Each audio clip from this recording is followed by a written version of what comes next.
आप सभी का रियल लाइफ कोचिंग सेंटर में स्वागत है।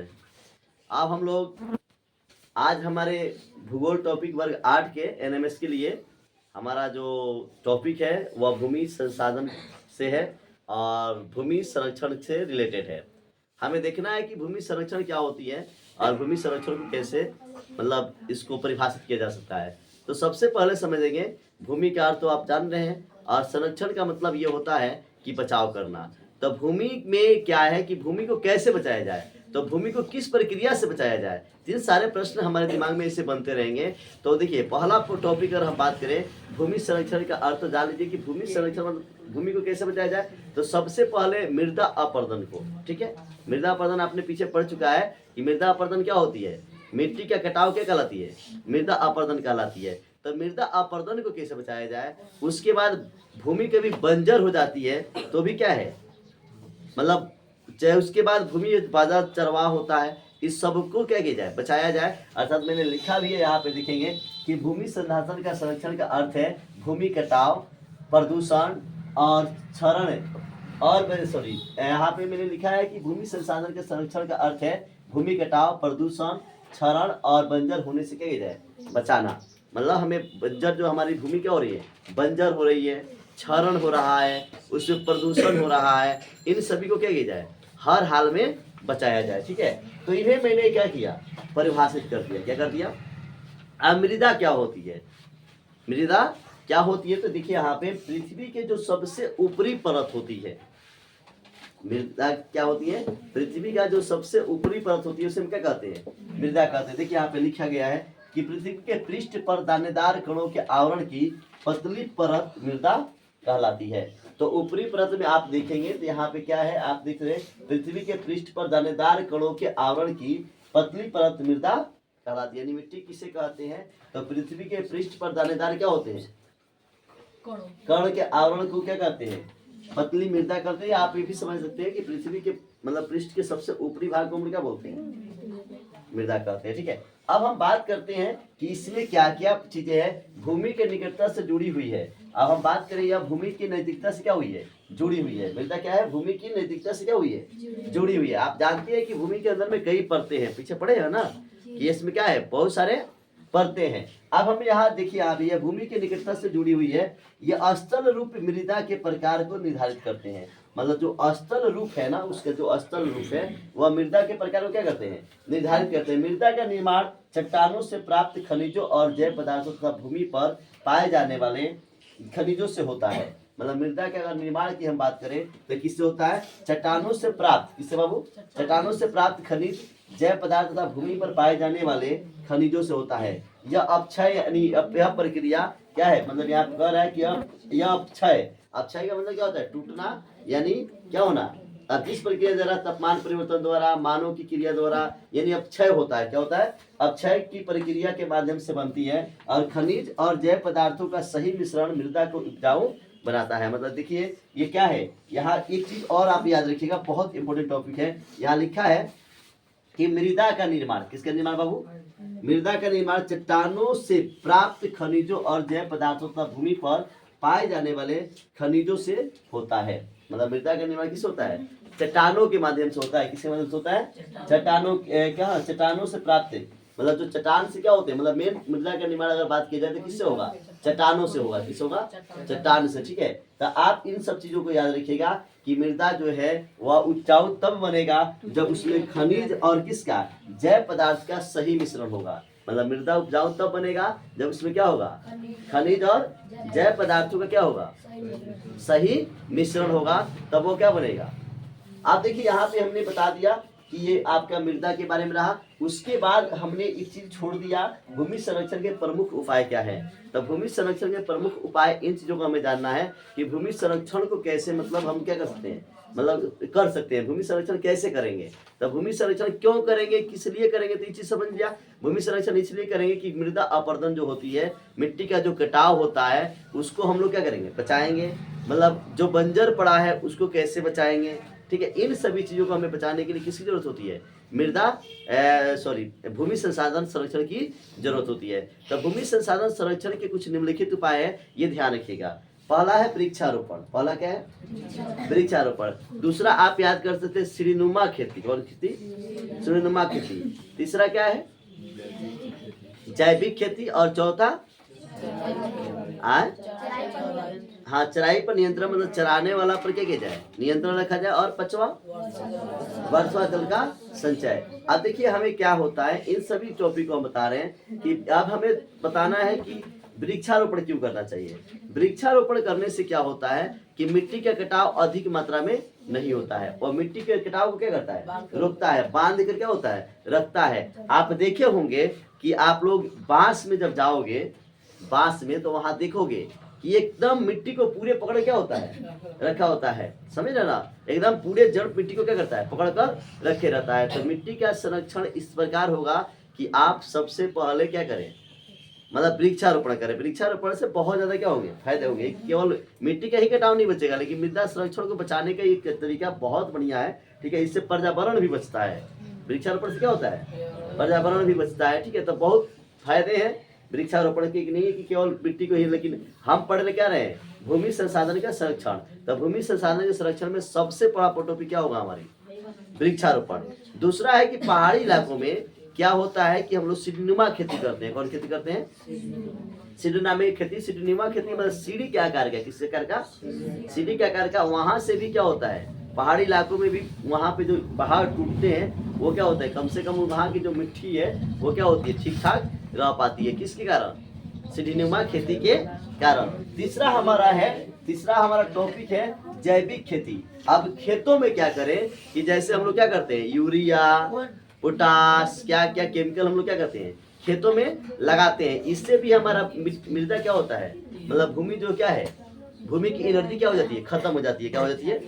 तो हमें चाहिए कि उस भूमि में, किस भूमि में, हमें उस भूमि में जैविक खाद लगाएं। क्या लगाएं जैविक खाद। जैसे क्या करें गाय का गोबर, भैंस का गोबर, मुर्गा का गोबर, ठीक है। इन तमाम गोबरों को मनुष्य का भी गोबर डाल देना सब, ठीक है। और देखना शौचालय में होता है, सही बात है कि मतलब क्या होता है कि शौचालय के जब पानी आप किसी खेत में ले क्या करते हो गिरा देते हो, और उससे जब फसल उगाते हो तो वहाँ पे क्या होती है काफी बेहतर फसल क्या होता है उगता है। तो वो भी आपका क्या है मतलब जैविक खाद का मतलब हुआ कि सड़े गले खादों का क्या करना उपयोग करना, सड़े गले खादों का क्या करना उपयोग करना, समझ रहे ना। तो जैविक खाद का अर्थ ये हुआ कि सड़े गले खादों को मतलब आप देखो चराई पर नियंत्रण करना, क्या करना।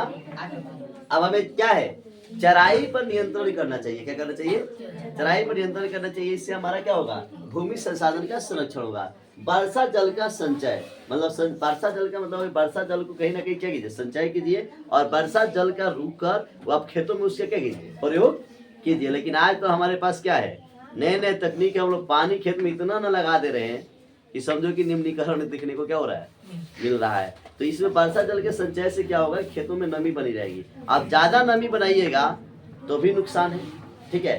तब भूमि संरक्षण का सबसे बड़ा क्या क्या आपने सीखा वृक्षारोपण, उसके बाद क्या सीढ़ीनुमा खेती, उसके बाद आपका जैविक खाद का प्रयोग, उसके बाद चराई पर नियंत्रण, और क्या चीज जल वर्षा जल का संचय। तो यहाँ तक हम लोगों ने सीखा किसके बारे में। अब उसके बाद हम बात करते हैं कि हमारी कैसे चट्टानों से क्या होती है, चट्टानों से जो मिट्टी का निर्माण होता है। जैसे हमने यहाँ पे लिखा है ना मृदा का निर्माण चट्टानों से प्राप्त खनिज और जैव पदार्थों तथा भूमि पर पाए जाने वाले खनिजों से होता है। किससे होता है। तो अब हम बात करते हैं कैसे। देखो ये चट्टान है, क्या है चट्टान। अब ये चट्टान क्या होता है ये अपक्षयित होता है, क्या होता है ये जनक चट्टान है।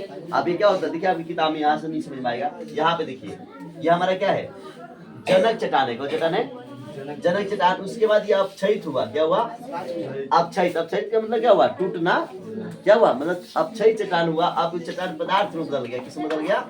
और चट्टाने धीरे धीरे किसी छोटे छोटे टुकड़ों में क्या हो गया बट गया। फिर वहां से बालू गाद किले के साथ उप मृदा बना, क्या बना बालू और किसके साथ गाद किले के साथ उप मृदा बना, और ह्यूमस और वनस्पति के साथ किसके साथ ऊपरी मृदा प्राप्त हुआ। ह्यूमस समझ रहे ना मतलब अब ऊपर जो ऊपरी मृदा जो है देख रहे ना, ऊपरी मृदा, अब ये ऊपर का जो मिट्टी का जो सतह है वह किस रूप में मिला, ह्यूमस में मिला, और किस में, अब यहाँ पे फसल क्या होते हैं, अच्छे हो रहे, देख रहे ना।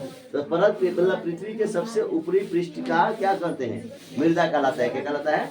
बाकी उसके नीचे वाला में आप देखोगे तो वहाँ खेती करने योग्य नहीं होता है, समझ रहे ना। तो अभी तक हमने जो टॉपिक पढ़ा, अब उसके बाद देखिए एक और भी इम्पोर्टेंट पॉइंट इसी के अंतर्गत मैं आपको पढ़ा देता हूँ, ठीक है। ये सभी पॉइंट इसी के अंतर्गत पढ़ लीजिए।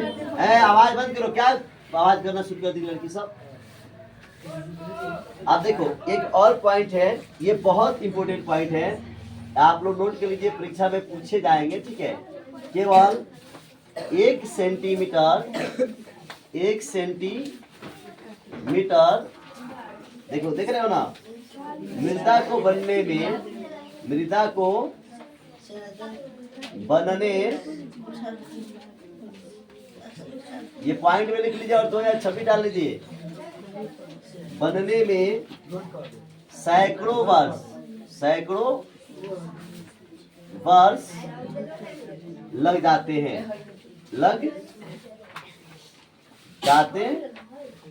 हैं, समझ रहे ना। आपने क्या लिखा, केवल 1 सेंटीमीटर मृदा को बनने में कितने वर्ष लग जाते हैं, सैकड़ों वर्ष। कितने वर्ष लग जाते हैं बाबू, सैकड़ों वर्ष। इस बात को ध्यान में रखिएगा, ठीक है। अब हम यहाँ तक तो सीख लिए, अब हमारी जो टॉपिक है अब उसको भी हम सीखने चल रहे हैं।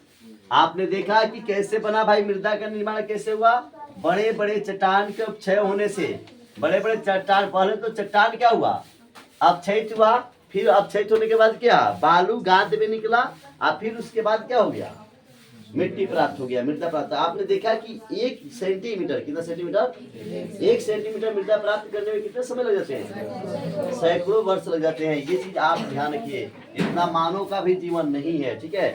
अब हम बात करते हैं कि अपक्षय क्या है, समझ रहे ना, क्या बाबू, अपक्षय क्या पढ़ने जा रहे हैं, अपक्षय क्या पढ़ने जा रहे हैं।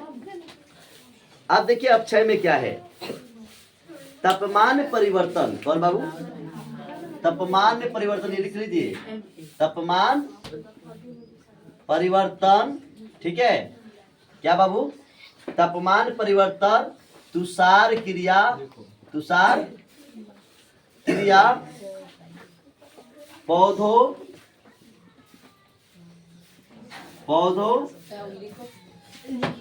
प्राणियों, पे कितना बात करती सब है रे, प्राणियों और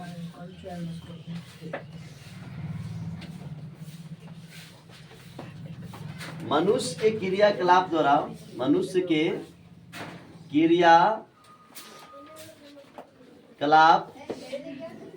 द्वारा अनावरित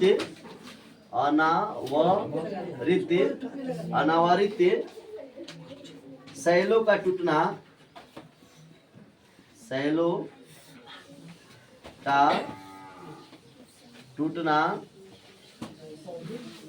और क्षय होना, ठीक है। ऐसे तो मैंने अर्थ दिखा दिया, क्षय का मतलब क्या होता है, ठीक है। आप देखिए यहाँ पे हमने लिखा, तापमान परिवर्तन, तुषार क्रिया, पौधों के, प्राणियों और मनुष्य की क्रियाकलाप द्वारा अनावृत शैलों का क्या होना, टूटना और क्षय होना, क्या कहलाता है।